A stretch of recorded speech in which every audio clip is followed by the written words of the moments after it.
Hi and welcome. Take a moment to get comfortable. Maybe pour yourself a cup of tea or coffee, and let's spend a little quiet, creative time together. Today we'll be making this miniature wooden desk. It has a simple, slightly rustic look, with a drawer, a cabinet door, and a clean, sturdy shape. It's a calm and satisfying project. Not too complicated, but still detailed enough to enjoy the process.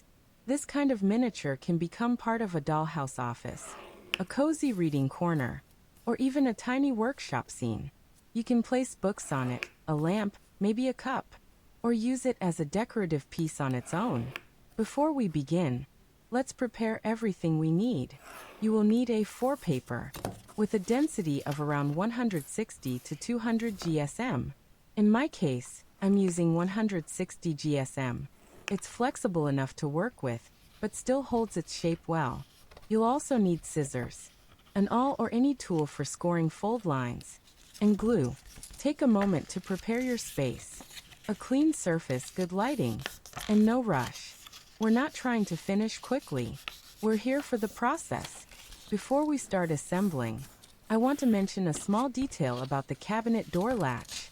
In this model, I'm using a paper latch. And to make it a bit stronger, I lightly coat it with glue.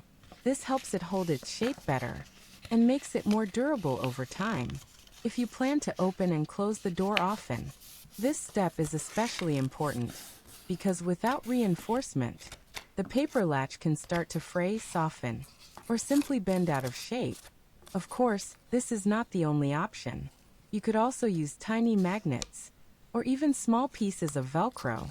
But I chose the paper latch because it's something everyone can make without needing any additional materials. So feel free to experiment and choose what works best for you. There's no single correct way here.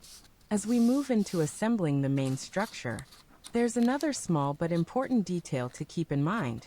When you attach the back panel, use it as a guide to align the side leg. Sometimes after gluing, the leg can shift slightly and become uneven, but if you gently align it along the back panel, you can correct the position and keep everything straight and balanced. It's a small adjustment, but it makes a big difference in the final look. This desk is a bit simpler than the one we made previously. There are fewer drawers, fewer small elements, and overall fewer steps.